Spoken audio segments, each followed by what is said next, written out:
জাতীয় সংসদ নির্বাচন সামনে রেখে দেশজুড়ে একের পর এক সহিংস ঘটনা নতুন করে উদ্বেগ বাড়াচ্ছে। চোরাগোপ্তা হামলা, গুলি, বিস্ফোরণ, মব সন্ত্রাস আর অবৈধ অস্ত্রের ব্যবহার ঘিরে প্রশ্ন উঠছে নির্বাচনী নিরাপত্তা নিয়ে। নতুন বছরের প্রথম সপ্তাহেই গুলি করে অন্তত 4টি হত্যাকাণ্ড ঘটেছে। এর আগেও নির্বাচনী জনসংযোগে হামলা ও গুলির ঘটনা সামনে আসে। ভোট যত ঘনিয়ে আসছে, আইনশৃঙ্খলা পরিস্থিতি ততই জটিল হয়ে উঠেছে বলে মনে করছেন বিশ্লেষকরা। বুধবার রাতে রাজধানীর তেজতুনি বাজার এলাকায় গুলি করে হত্যা করা হয় স্বেচ্ছাসেবক দলের এক নেতাকে। এর একদিন পর গাজীপুরে এনসিপির এক কর্মীকে লক্ষ্য করে গুলি করে তার মোটরসাইকেল ছিনিয়ে নেয় দুর্বৃত্তরা। তিনি প্রাণে বেঁচে গেলেও এলাকায় ছড়িয়ে পড়ে আতঙ্ক। একই দিন সকালে শরীয়তপুরের জাজিরায় একটি ঘরে বিস্ফোরণে নিহত হন 2 যুবক। পুলিশ জানায়, ককটেল তৈরির সময় বিস্ফোরণটি ঘটে। এসব ককটেল নির্বাচনী সহিংসতার জন্য তৈরি হচ্ছিল কিনা তা খতিয়ে দেখা হচ্ছে। এর আগে 26 ডিসেম্বর ঢাকার দক্ষিণ কেরানীগঞ্জে একটি বাড়িতে ভয়াবহ বিস্ফোরণের ঘটনায় উদ্ধার হয় ককটেল, রাসায়নিক দ্রব্য এবং বোমা তৈরির সরঞ্জাম। পুলিশের দাবি, মাদ্রাসা পরিচালনার আড়ালে ওই বাড়িতে বোমা তৈরি করে বিভিন্ন স্থানে পাঠানো হয়েছিল। শুধু রাজনৈতিক সহিংসতায় নয়, মব সন্ত্রাসও বাড়ছে অনিশ্চয়তায়।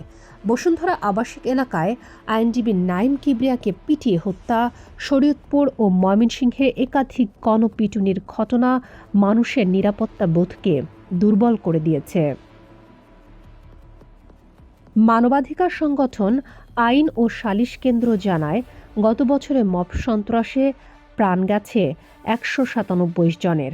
আগের বছর এই সংখ্যা ছিল অন্তত 128। অবৈধ অস্ত্রের ব্যবহার নিয়ে উদ্বেগ আরও বাড়ে ঢাকা 8 আসনের সম্ভাব্য প্রার্থী শহীদ শরীফ ওসমান হাদির উপর গুলিবর্ষণের ঘটনার পর। ওই ঘটনার পর রাজধানীসহ দেশের বিভিন্ন স্থানে গুলি করে হত্যার আরও কয়েকটি ঘটনা ঘটে। নিরাপত্তা নিয়ে উদ্বেগ প্রকাশ করেছেন প্রার্থীরাও। কেউ কেউ প্রকাশ্যে বুলেট প্রুফ জ্যাকেট পরে কর্মসূচিতে অংশ নিচ্ছেন।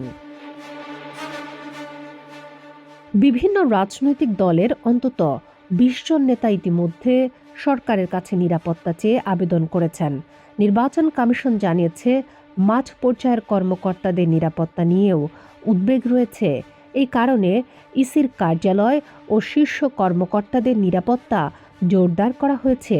পুলিশ বলছে, নির্বাচন সামনে রেখে অবৈধ অস্ত্র উদ্ধার, পেশাদার অপরাধী গ্রেফতার ও ঝুঁকিপূর্ণ কেন্দ্রগুলোতে বিশেষ নিরাপত্তা পরিকল্পনা নেওয়া হয়েছে।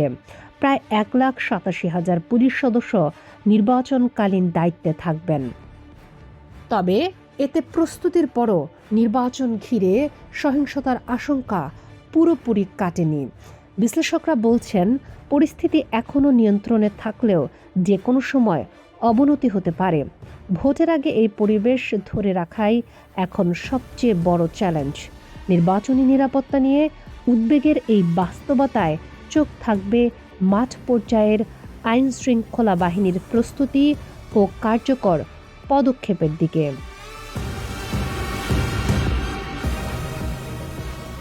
শামীমা আক্তার, বাংলা বাজার পত্রিকা, ডিজিটাল।